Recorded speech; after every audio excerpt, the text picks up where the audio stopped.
So hello everybody and welcome to Sunday School this morning. Our candle is lit, which is my prayer for all of you that you are safe and that you are happy and you are doing well.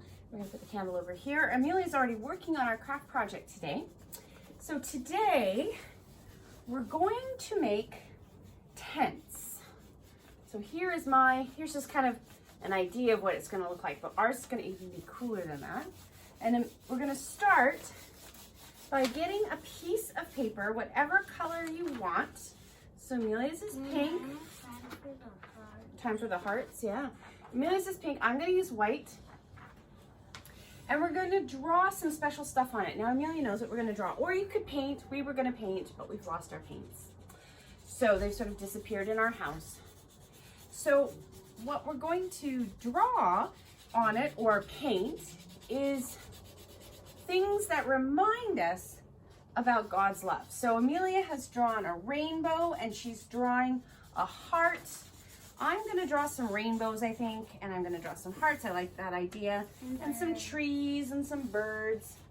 And Mom, can I make another one after this? Absolutely, you can make another one after that. I'm going to use markers because I think they work better on the paper. But I've changed my mind. I'm not going to color them. I'm going to actually cut them out. I'm going to cut out some hearts. You were gonna use books to color, but it's fine. Yeah, we were going to use books to color, but it's fine.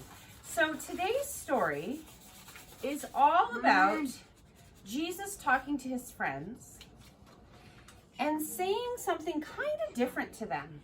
He said, goodbye. Well, he's getting ready to say goodbye.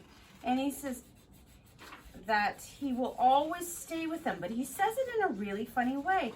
He says, I will dwell with you. And he talks about dwelling places. In my Father's house are many dwelling places. And it can also be translated encampments. Because at the time, people lived in camps. That's just our dog, who's in the shot. Hi, Emma. But I was wondering how God, what do you know about dwelling as we make our tents? What do we know about dwelling? What's a dwelling, Amelia? That's a pretty design. A bed. What's a dwelling, Amelia? What do you think a dwelling is? A dwelling what it is. Probably somewhere you can go be with them even when they're far away from you. Oh, a dwelling is somewhere you can go be with someone even when they're far away from you. So, okay, if interesting. Someone passed away, and you had a specific spot, it could be called a dwelling. So if someone died and there was a special spot that they used to go, you could go and be with them. Oh, that's a really interesting idea, Amelia. I like that. I was going to say that, but I wasn't sure if people... It's okay. Yeah, it's all good. And that's a cute tree. Thank you. It looks cartoonish. Well, you know, I'm kind of cartoonish sometimes. But so a dwelling, that's one way to look at a dwelling. That's a really, really good way to look at a dwelling, Amelia. But there's another way. I don't even know what a dwelling is. There you go. Another way to look at a dwelling is the place where we live. This is our dwelling. Our apartment here is our dwelling. Where you guys are is your dwelling. Our dog's crate is her dwelling. Is her dwelling? Yeah, it's right over there. Kind of. It's over there. She might disagree about that, actually. She doesn't. She goes, but she does like it. She likes to lay in there. So a dwelling is a place where people live. And God said, or Jesus was saying to his friends that God had a dwelling place for them. I wonder what that place is. I wonder what that place is. Well, what do you think? What do you think that place might be? What is God's dwelling place? Or God's dwelling place is? Because actually, Jesus said, in my Father's house are many dwelling places. What do you think that dwelling place might be? Maybe camping. Maybe camping, yeah, maybe camping. Or his father had a tent inside the house, and then that's a good dwelling place. His father had a tent inside the house, and that's a good dwelling place. What? It's just for making tents. So do you think God's dwelling place, so where does God live? Where's God's dwelling place? Let's think about that first. Where's God's dwelling place? Where does God live? Where's God's home? Dwelling place is another word for home. So where is God's home? What do you think? What do you think, Neil? Where's God's home? I'm trying to remember because I remember a temple in one of the stories. A temple in one of the stories. That people were basically referring to. Yes. As the home of Jesus is God's home. As God's home, the temple as God's home. That is definitely one of the places where God dwells. Is there another place where you think God dwells? Ooh. Is there Jerusalem? Jerusalem? Because, he was born there.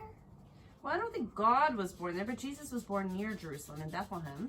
But yeah, Jerusalem is a holy place. It's a holy city. It's a place where God dwells. So I would wonder if, in fact, so sometimes we talk about God's dwelling as being heaven. Where's heaven? Up, way up there. Is heaven? Heaven's way up there? And even further than space. And even further than space? That is that is possible to go. That is one place we talk about heaven. There's another place we talk about heaven. We say that heaven, or where God lives, is right here. That God lives here with us. Finally, I've done the heart. Finally, you're done the heart. Can I show the people? At the end. That God lives here with us. That God is with us always. And what Jesus was saying was, even when he was gone, even when the Jesus, the earthy, fleshy, touchy Jesus that could be like, hi, right? Even when that Jesus was... that Jesus. You didn't like that Jesus. Well, maybe Jesus wouldn't do it quite like that. But when the Jesus that they could touch and see and hug was gone, that he was still with them. Please don't make me see him. Okay. That Jesus was always with them. That God was dwelling with them. Because God's place, where God lives, where is God? What is Charlotte's favorite answer to where is God? Do you remember this? Everywhere. That God, everywhere. God is everywhere in our hearts and all around us. My heart. Okay, sit down. Okay, sit down. Okay, so now that we've got something that looks like a card, we're going to turn it into a tent. Wait. What? Well, you can do yours when you're done. So I'm just going to get a bit of a cardboard. Obviously, we've been using this cardboard. It's just it's a Cheerio box, actually. I was Cereal box. trying to make my dog a toy. You were trying to make your dog a toy. I made a little bit of a mistake in that I forgot to leave a little bit of space on the edges, but I think it's still going to work okay. I know. And we're going to take I'm going to put bits of glue on the end. I'm going to that trick. Yes, I am not crafty. We all know this. And then we're going to glue, and I've used too much glue because I always use too much glue. I'm going to glue the ends together. And it should, if I did it right, give me a tent. And a tent was one of the places, this kind of symbolizes the places where people live. So here is my tent with trees and rainbows and stars and hearts to remind me that God's love is always with us, that God lives with us and dwells with us and chooses to dwell with us everywhere we are. There will even be some space, so I think I'll do some. Yeah. So I think we're going to end for this week. And this week, I'd love to see the pictures of your tents. And I hope you have a good... I can show them how far I got. Okay, you show them how far you got, and then we'll take a picture of it later. Okay, come and sit down. And this week, I want you to think about all the places where God lives and the fact that God dwells in our hearts and around us all the time. So keep safe and be kind, and God bless.